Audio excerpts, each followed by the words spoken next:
Hi friends, നിങ്ങൾക്കെല്ലാവർക്കും അറിയാൻ താല്പര്യമുള്ളൊരു വിഷയമാണ് ഞാൻ ഇന്നിവിടെ സംസാരിക്കാൻ പോകുന്നത്. Satellite internet. എന്താണ് സാറ്റലൈറ്റ് ഇൻ്റർനെറ്റ്? സാറ്റലൈറ്റ് ഇൻ്റർനെറ്റ് കൊണ്ടുള്ള പ്രയോജനങ്ങൾ എന്തെല്ലാം? ഈ കഴിഞ്ഞ ദിവസങ്ങളിലെല്ലാം നിങ്ങളൊരു സാറ്റലൈറ്റ് ഇൻ്റർനെറ്റിനെ കുറിച്ച് ചിലപ്പോൾ ന്യൂസുകൾ അധികം കേട്ടിട്ടുണ്ടാവും. ആമസോൺ സാറ്റലൈറ്റ് ഇൻ്റർനെറ്റ് ഇന്ത്യയിൽ അവതരിപ്പിക്കാൻ പോകുന്നു എന്നൊരു ന്യൂസ് കഴിഞ്ഞ ദിവസങ്ങളിൽ മറ്റും വന്നു. ഇലോൺ മസ്കിൻ്റെ സ്പേസെക്സ് എന്ന കമ്പനി അവരാണ് ആദ്യമായിട്ട് സാറ്റലൈറ്റ് ഇൻ്റർനെറ്റ് കൊണ്ടുവരുന്നത്. അവരുടെ സ്റ്റാർലിങ്ക് എന്ന പ്രൊജക്റ്റാണ് നിലവിൽ അത്തരം സർവീസുകൾ, സാറ്റലൈറ്റ് ഇൻ്റർനെറ്റ് സർവീസുകൾ പ്രൊവൈഡ് ചെയ്യുന്നത്. സോ നമുക്ക് എന്താണ് സാറ്റലൈറ്റ് എന്ന് നോക്കുന്നതിന് മുമ്പായി തന്നെ നമ്മളുടെ നിലവിലുള്ള ഇൻ്റർനെറ്റിൻ്റെ രീതിയെക്കുറിച്ചൊന്ന് നോക്കാം.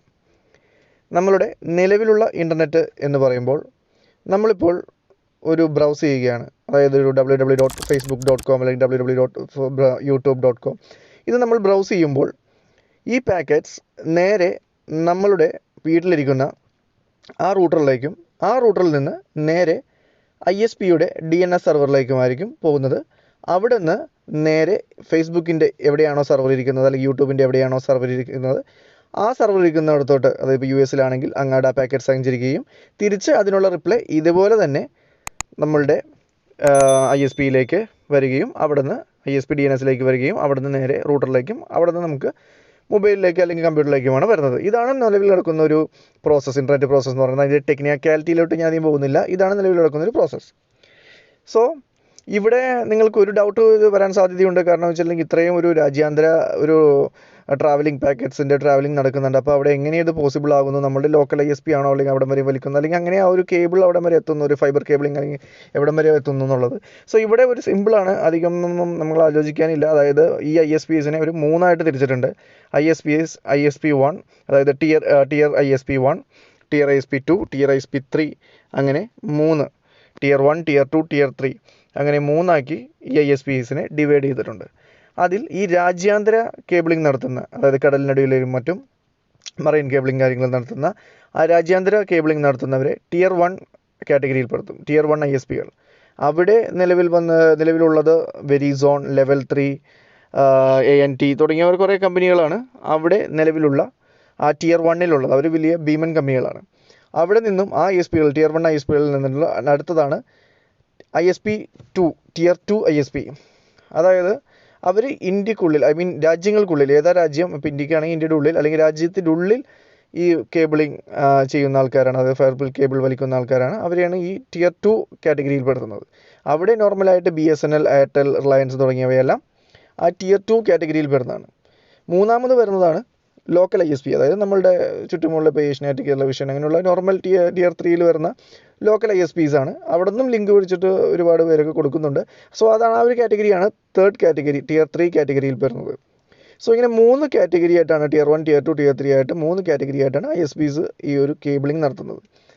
ഇനി ഇവിടുത്തെ ഒരു പ്രോബ്ലം എന്താണെന്ന് വെച്ചിട്ടുണ്ടെങ്കിൽ, ഇതുപോലെ ഇൻ്റർനെറ്റ് പ്രൊവൈഡ് ചെയ്യുമ്പോൾ, അതായത് ഈ ഒരു കേബിൾ വലിച്ചിട്ട് ഇപ്പോൾ നിലവിലുള്ള ഒരു എക്സിസ്റ്റിംഗ് രീതിയിൽ പ്രൊവൈഡ് ചെയ്യുമ്പോൾ പല സ്ഥലങ്ങളിലും പല രാജ്യങ്ങളിലും ഈ വരുന്ന ഇൻ്റർനെറ്റിൻ്റെ കേബിൾ, ബ്രോഡ്ബാൻഡ് കേബിൾ എത്താത്ത അല്ലെങ്കിൽ ഈ ഒരു കേബിൾ എത്താത്ത ഒരുപാട് സ്ഥലങ്ങളുണ്ട്. ഈ ഒരു ഫൈബർ കേബിൾ എത്താത്ത ഒരുപാട് സ്ഥലങ്ങളുണ്ട്. അവിടെ ഒന്നും ഹൈ സ്പീഡ് ഇൻ്റർനെറ്റും കാര്യങ്ങളും ഉണ്ടാകില്ല. സോ അത്തരം ഒരുപാട് സ്ഥലങ്ങൾ ഇപ്പോഴും ഉണ്ട്. ഇന്ത്യയിൽ തന്നെ ഒരുപാട് സ്ഥലങ്ങൾ അത്തരത്തിലുണ്ട്. സോ അത്തരം സ്ഥലങ്ങളിൽ ഈ ഒരു സാറ്റലൈറ്റ് ഇൻ്റർനെറ്റ് പ്രയോജനം ചെയ്യും. ഇനി സാറ്റലൈറ്റ് ഇൻ്റർനെറ്റ് എങ്ങനെയാണ് പ്രവർത്തിക്കുന്നതെന്ന് നോക്കാം. സാറ്റലൈറ്റ് ഇൻ്റർനെറ്റിൻ്റെ പ്രവർത്തനത്തെക്കുറിച്ച് പറയുകയാണെങ്കിൽ, ഇതേ പാക്കറ്റ്സ്, അതായത് നമ്മൾ ആ സെൻഡ് ചെയ്യുന്ന അതേ പാക്കറ്റ്സ് നേരെ പോകുന്നത് സാറ്റലൈറ്റിലോട്ടായിരിക്കും. ഒരു ഡിഷ് ആൻറ്റിന മുഖേനയായിരിക്കും ഈ സിഗ്നലുകൾ സെൻഡ് ചെയ്യുന്നത്. സ്പേസെക്സ് കമ്പനിക്ക് അവർക്ക് ഒരുപാട് സാറ്റലൈറ്റുകളുണ്ട്, അതായത് ഓർബിറ്റ്സുകളുണ്ട്. അതായത് ഇപ്പോൾ നിലവിൽ 1500ഓളം ഓർബിറ്റ്സുകൾ അവർ ഭൂമിക്ക് ചുറ്റും, അല്ലെങ്കിൽ അവർക്ക് പ്രവർത്തനം എവിടെയാണ്, ഏത് ഭൂമിയുടെ എവിടെയാണ് ഉള്ളതെന്ന് വെച്ചിട്ടുണ്ടെങ്കിൽ ആ ഒരു ഓർബിറ്റ്സ് വിന്യസിച്ച് കഴിഞ്ഞു. ഓൾറെഡി സ്പേസിൽ, അന്തരീക്ഷത്തിൽ ഓൾറെഡി അവരുടെ 1500ഓളം ഓർബിറ്റ്സുകളുണ്ട്. സോ ആ ഓർബിറ്റ്സുകളിലോട്ട് ഈ ഒരു പാക്കറ്റ്സ് സെൻഡ് ചെയ്യുകയും അവിടെ നിന്ന് നേരെ സർവറിൽ നിന്നും ഇതുപോലെ തന്നെ തിരിച്ച് റിപ്ലൈ നേരെ ഓർബിറ്റിലോട്ടും, ഓർബിറ്റിൽ നിന്ന് നേരെ നമുക്കും കിട്ടും. സോ ഇതാണ് ഒരു സാറ്റലൈറ്റ് ഇൻ്റർനെറ്റിൽ നടക്കുന്ന ഒരു പ്രോസസ്സ് എന്ന് പറയുന്നത്. ഇങ്ങനെ നടക്കുന്ന ഒരു പ്രോസസ്സ് ഒരു ഡിഫോൾട്ട് അല്ലെങ്കിൽ ഒരു പ്രോബ്ലം എന്ന് പറഞ്ഞിട്ടുണ്ടെങ്കിൽ, ആ ഒരു പാക്കറ്റ്സ് സെൻഡ് ചെയ്ത് നമുക്ക് തിരിച്ച് കിട്ടുമ്പോഴുള്ള ഒരു സ്പീഡിൻ്റെ ഇഷ്യൂ ആണ്. സോ അവർ പറയുന്നത് ഇതൊരു ഹൈ സ്പീഡ് ബ്രോഡ്ബാൻഡ് പോലെ തന്നെ സ്പീഡിലായിരിക്കും പ്രൊവൈഡ് ചെയ്യാമെന്നാണ് സ്പേസ് എക്സ് പറയുന്നത്. അവർ ഇന്ത്യയിലും ISP സ്റ്റാർട്ട് ചെയ്യാൻ ശ്രമിക്കുന്നുണ്ട്. അതുപോലെ തന്നെ ആമസോണും ഇതിനുള്ള ഒരുക്കങ്ങൾ തുടങ്ങിയെന്ന് കേൾക്കുന്നു. ഏകദേശം 72 കോടിയോളം ആമസോൺ ഇൻവെസ്റ്റ് ചെയ്യാൻ പോകുന്നു. 3236ഓളം ഇതിനു വേണ്ടി ഓർബിറ്റ്സുകൾ ബിൽഡ് ചെയ്യുകയാണെന്നും ഇത് അടുത്ത് തന്നെ വിന്യസിക്കുമെന്നൊക്കെ കേൾക്കുന്നു. ഒഫീഷ്യൽ കൺഫർമേഷൻ വന്നിട്ടില്ല.